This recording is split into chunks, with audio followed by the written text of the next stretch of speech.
Dalam video kali ini, kita akan melanjutkan pembahasan mengenai Kerajaan Sumedang Larang.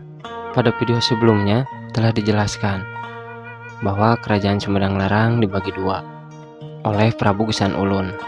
Namun pada tahun 1608, penduduk Sumedang Larang ditimpa duka. Salah seorang penguasa terbesar mereka, sekaligus yang membagi Kerajaan Sumedang Larang, yakni Prabu Gesan Ulun, dipanggil Sang Pencipta. Raja yang membawa kejayaan bagi Sumedang itu meninggalkan wilayah kuasa yang cukup besar. Sepeninggalnya, konflik politik pun tak terhindarkan, hingga membagi Kerajaan Sumedang Larang menjadi dua. Yang pertama, kerajaan yang berpusat di Dayeh Luhur, diperintah oleh Pangeran Ranggagede.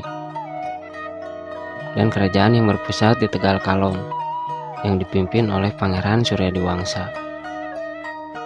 Pemerintahan di Sumedang pun berjalan baik di dua tempat tersebut. Akan tetapi, sebagaimana diceritakan oleh sejarawan Muh Muhsin, dalam Sumedang pada masa pengaruh Kesultanan Mataram 1601 hingga 1706. Pada 1614 tersiar kabar bahwa Kesultanan Mataram di bawah pimpinan Sultan Agung telah menyampaikan pretensi atau klaim pada VOC bahwa seluruh wilayah Jawa Barat kecuali Banten dan Cirebon telah ada di bawah kekuasaannya. Demi menghindari kemungkinan terburuk, pada tahun 1620 Suryadiwangsa memutuskan pergi menghadap Sultan Agung. Dia bermaksud menyatakan pengakuan bahwa Sumedang yang dipimpinnya bersedia menjadi negara vasal Mataram. Tidak dijelaskan apakah Pangeran Ranggagede juga melakukan hal yang sama, tetapi seluruh wilayah Sumedang Larang pada akhirnya ada di bawah kuasa Mataram. Dalam tesis karya Sobana Harja Saputra, Bupati-Bupati Priangan, Kedudukan dan Peranannya pada abad ke-19, yang menyebutkan bahwa ada dua faktor utama Suryadiwangsa bersikap demikian. Pertama, Suryadiwangsa berusaha menghindarkan Sumedang Larang dari kondisi terjebak di antara dua kekuatan besar, yaitu Mataram dan Banten, sehingga dia harus memilih salah satunya. Kedua, hubungan kekerabatan dari pihak ibunda, yaitu Ratu Harisbaya dengan Mataram. Kedatangan Suryadiwangsa itu mendapat sambutan baik dari Sultan Agung. Berkat pengakuan sukarela tersebut, Suryadiwangsa diberi gelar Pangeran Dipati Ranggagempol Kusumadinata. Wilayah kekuasaannya yang berada di Tegal Kalong Sumedang diubah namanya menjadi Prayangan, atau selanjutnya menjadi Priangan, yang berarti tulus atau ikhlas. Selain itu, status Sumedang pun ikut diubah. Jika sebelumnya berbentuk kerajaan, maka ketika dikuasai oleh Mataram ini, statusnya diganti menjadi kabupaten sebagai vasal Kesultanan Mataram. Dengan begitu, Pangeran Dipati Ranggagempol juga Pangeran Ranggagede tidak lagi menyandang gelar raja, tapi bupati yang memegang kuasa di kabupatennya masing-masing. Akan tetapi, posisi Pangeran Dipati Ranggagempol Kusumadinata selain sebagai bupati yang memimpin pemerintahan Kabupaten Sumedang, juga sebagai koordinator para bupati lainnya yang ada di wilayah Priangan, yang dikenal dengan istilah Bupati Wedana. Namun setelah berhasil menaklukkan Sampang Madura atas titah Sultan Agung, Pangeran Dipati Ranggagempol Kusumadinata wafat di Mataram pada tahun 1624 Masehi. Kemudian beliau dimakamkan di Lempuyangan Wangi, yang sekarang dekat stasiun kereta api Lempuyangan.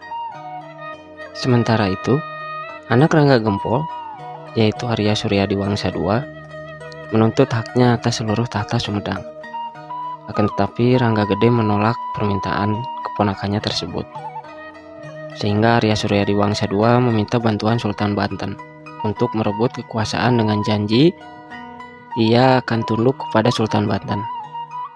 Permintaan ini dipenuhi oleh Sultan Banten karena ia memerlukan dukungan Sumedang untuk menghadapi persaingan dengan Cirebon dan Mataram.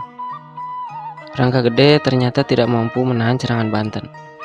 Ia kemudian dipanggil ke Mataram dan ditahan di sana. Ia dipersalahkan karena dianggap telah memberikan peluang kepada Banten. Selanjutnya, jabatan Perdana Bupati kemudian diserahkan kepada Dipati Ukur yang berjanji akan membantu Kerajaan Mataram merebut Batavia dari VOC. Ternyata usaha Dipati Ukur pun gagal, bahkan ia dituduh memberontak. Kemudian Dipati Ukur dihukum mati bersama para pengikutnya. Jabatan Perdana Bupati diserahkan kembali kepada Bupati Sumedang, yakni Rangga Gede.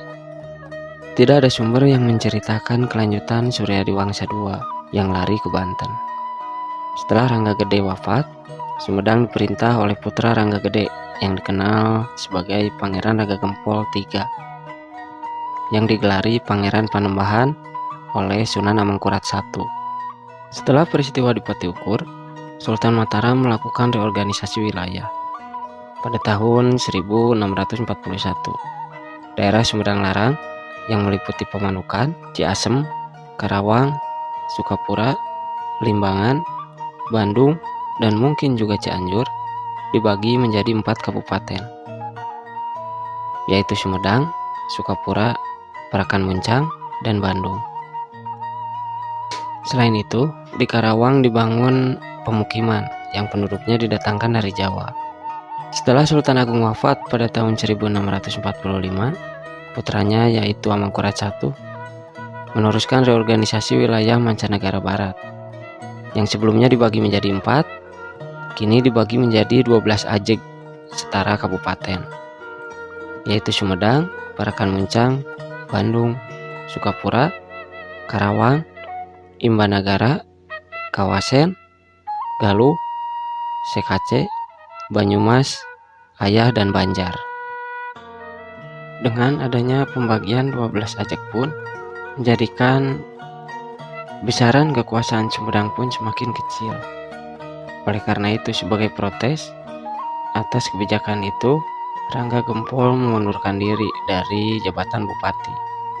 Dia menunjuk anaknya, yakni Rangga Gempol III sebagai pengganti.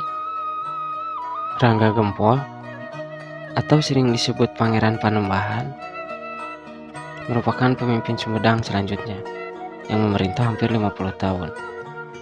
Ketika Pangeran Panembahan menjadi bupati, kekuasaan Mataram terus melemah akibat adanya konflik internal di lingkungan keraton dan serangan dari pihak luar.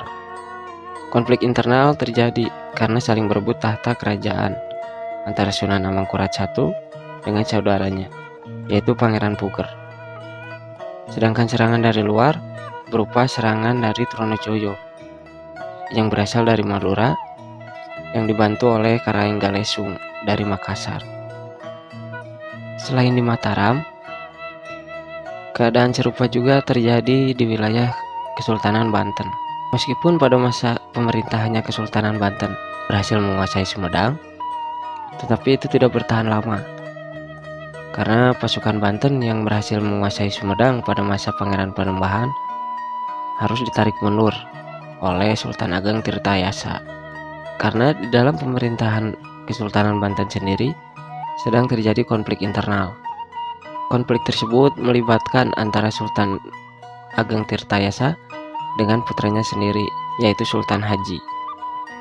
Ketika mendengar kabar bahwa Sumedang Larang diserang oleh Kerajaan Banten, pemimpin Mataram kemudian mengirim utusan bernama Dirapraja ke Sumedang untuk mengontrol dan meminta agar Bupati Sumedang tetap setia kepada Mataram.